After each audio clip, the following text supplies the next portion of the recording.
invite Rhyne to come and give us his experience and what he's working on while trying to team up with him to see how his university where he goes can work with us and have those students take this as a field work or internship opportunities to come and train our people in Africa. So Rhyne, if you don't mind, use this. I don't know whether you can hear us.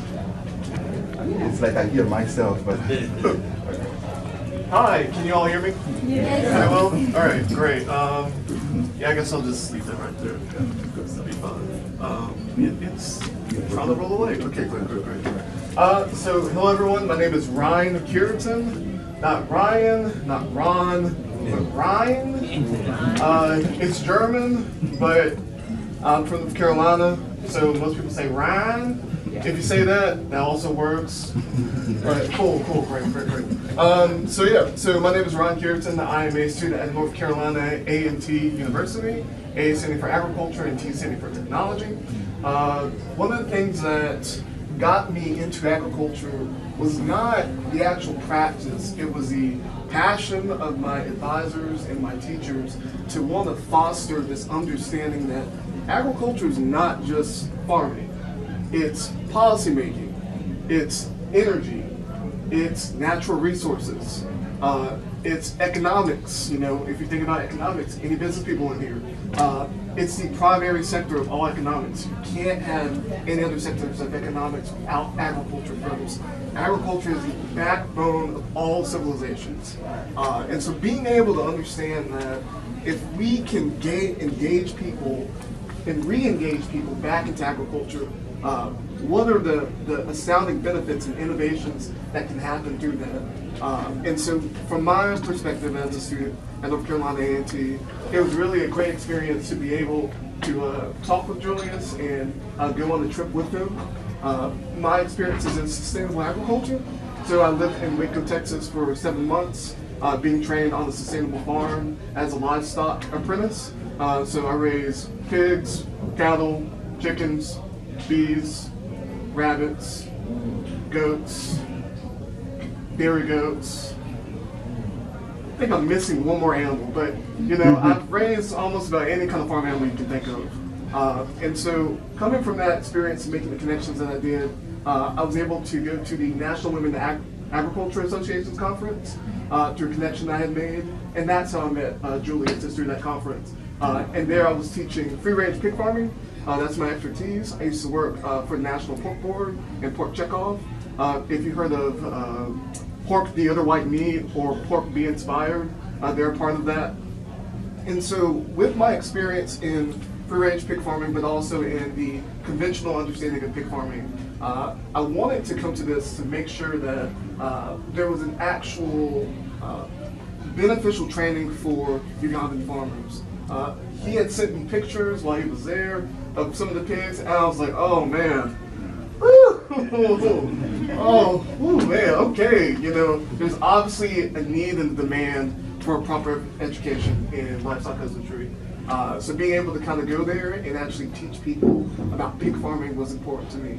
I don't also do just the practical agricultural practices. I also work a lot in local food systems and supply chain infrastructure for small farms. I'm back in North Carolina. I'm also part of the National Young Farmers Coalition, so farmers about my age, a little bit up to late 30s, in terms of mobilizing and engaging farmers to be productive, creating co-ops and collaborative efforts. And so that's actually stuff that we did while we were in Uganda, was getting farmers together to think not just of themselves, but as a community about farming, thinking about how they can engage with each other in terms of making things easier on themselves. Is it working now? Oh, okay, cool. So that was really a good experience to be able to do that with Julius. For me, the reason why I really enjoy going to Uganda and teaching people about something that I'm very passionate about was I felt like I was an equal. I know I'm a student, and Julius. How old are you, Julius? 47. I'm about to be 25. My birthday is December 22nd. And so for some people, there could be this hierarchy of I'm older than you, or this is my organization, and you kind of just go along with what I'm trying to do. But with Julius, he was just like, you have a skill. I know that God has taught to you what your skill is, and that you are confident in your skill that God's given you. All I want you to do is be able to bestow that knowledge and information onto my people. Simple as that. He let me run my own program in terms of the dialogue I created with the farmers and being able to, what I taught the farmers. Not him, but me. He gave me that leadership and that ownership. And all he did was stand behind and give me the support that I needed when I needed it. So for anyone who has any particular skills, this is an opportunity to be able to really allow the skills to grow. Not just in this American mentality confinement of, this is my skill set, this is what I'm limited to. In Uganda, there are so many limitations. Stuff that we can take advantage for free, over there, everything's at a cost. Every single thing's at a cost. When you're thinking about pigs, you might know some farmers who might go to a local grocery store or a local food place and buy slop for free. Essentially, the restaurant's just giving it away because they don't want the garbage, right? And you're gonna, oh no, that's a penny. You're gonna pay for it some way somehow.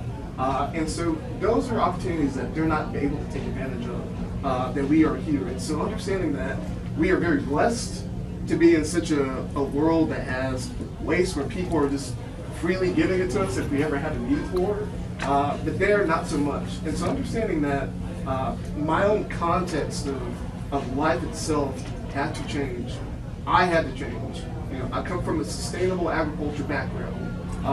Although the farmers that we're dealing with had their animals in some form of confinement one way or another. And so for me, it was a humbling experience to get rid of this notion that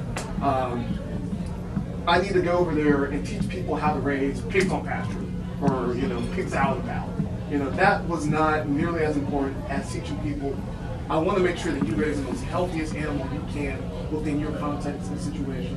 And so I feel like it's important to be able to go to that country, Uganda, beautiful country, and be able to talk to people and relate to people in their situation, not where we were coming from, but where they currently are.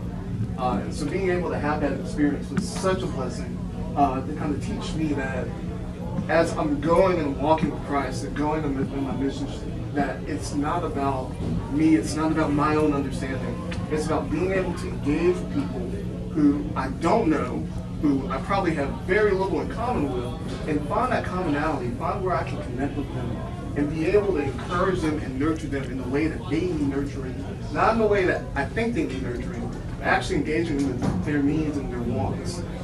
So I think that was a really good opportunity to be able to do that as well.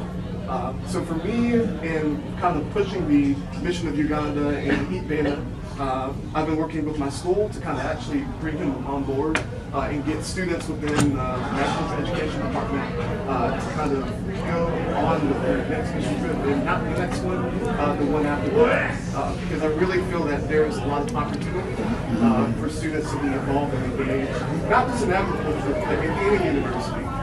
Again, Julius was saying, no matter what it's supposed to be the body faster when it's all no matter what kind of skills you have, it can be used. In agriculture, again, it's not just every aspect of life relates to Of course. and so being able to utilize your skills, whatever those skills may be, is important. I think with this opportunity, it's an opportunity to actually grow with your relationship with God, being able to actually allow God to lead you the way that you need to be led in that situation, rather than following a pamphlet or kind of a rubric of how you do things, like most mission trips usually are. And this mission trip is all of the allow God to kind of work in your heart and lead you where you need to be led. But you'll be amazed at what opportunities and what kind of dialogue you can create with people in Uganda. So I highly encourage you to either donate or actually join us on the next mission trip, and let's see what God can do, not only in your life, but also in Uganda. Thanks. Thank you.